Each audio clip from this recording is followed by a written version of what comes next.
CPIM ജില്ലാ സമ്മേളനം ചരിത്ര പ്രദർശനത്തിൽ MT കാലം കാഴ്ച ഫോട്ടോ എക്സിബിഷൻ ആരംഭിച്ചു. MTയുടെ വിവിധ കാലങ്ങളിലെ ചിത്രങ്ങളുടെ സഞ്ചരിച്ച് അദ്ദേഹത്തിന്റെ അന്ത്യയാത്ര വരെയുള്ള 70-ലേറെ ചിത്രങ്ങളും ശില്പങ്ങളും പ്രദർശനത്തിലുണ്ട്. സമ്മേളനത്തോടനുബന്ധിച്ച് ലിങ്ക് റോഡിൽ ഒരുക്കിയ ചിത്ര പ്രദർശന നഗരിയിൽ MT കാലം ചെയ്ത ഫോട്ടോ എക്സിബിഷൻ തുടങ്ങി. MTയുടെ വിവിധ കാലങ്ങളിലെ ചിത്രങ്ങളിലൂടെ സഞ്ചരിച്ച് അദ്ദേഹത്തിന്റെ അന്ത്യയാത്ര വരെയുള്ള 70-ലേറെ ചിത്രങ്ങളും ശില്പങ്ങളും പ്രദർശനത്തിലുണ്ട്. Punalur Rajan, P. Mustafa, B. Jayachandran, Ajeeb Komachi, Neena Balan, Razak Kottakkal, Shaju John, KK Santhosh, Vinayan, Biju Raj, KS Praveenkumar ഉൾപ്പെടെയുള്ള 35 ഫോട്ടോഗ്രാഫർമാരാണ് ചിത്രങ്ങൾ പകർത്തിയത്.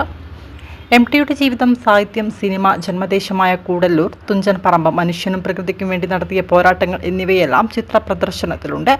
വടകരയിലെ ചിത്രമെഴുത്തുകാരനായ പവിത്രൻ ഒതയോത്ത്, ജോളി M. സുധൻ, അമ്പിളി വിജയൻ, ബേബിരാജ്, ശ്രീജിത്ത് വിലാത്തപുരം, രചന, രമേശ് രഞ്ജനം എന്നിവർ MTയെയും അദ്ദേഹത്തിന്റെ കഥാപാത്രങ്ങളെയും ക്യാൻവാസിൽ പകർത്തി നഗരസഭാ ചത്തുരത്തിൽ പ്രദർശനം ഉദ്ഘാടനം ചെയ്തു.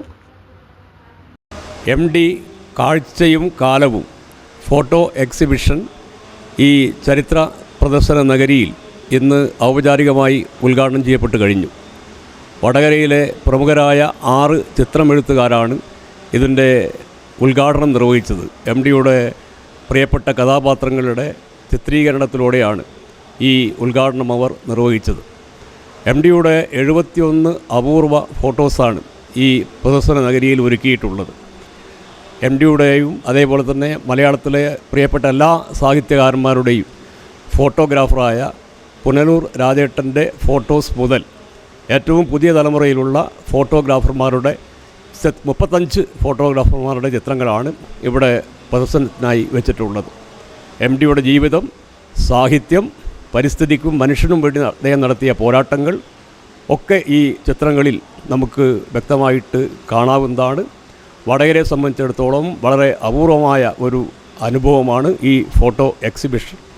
ഈ എക്സിബിഷനും അതേപോലെ ഇവിടെ പുസ്തകോത്സവത്തിൽ MTയുടെ ഒരു പ്രത്യേക പുസ്തക കോർണർ തന്നെ ഇവിടെ ഒരുക്കിയിട്ടുണ്ട്. ഇതൊക്കെ കാണാനും ആസ്വദിക്കാനും മുഴുവൻ ജനങ്ങളും ഈ നഗരി സന്ദർശിക്കണമെന്ന് വിനീതമായി അഭ്യർത്ഥിക്കുന്നു.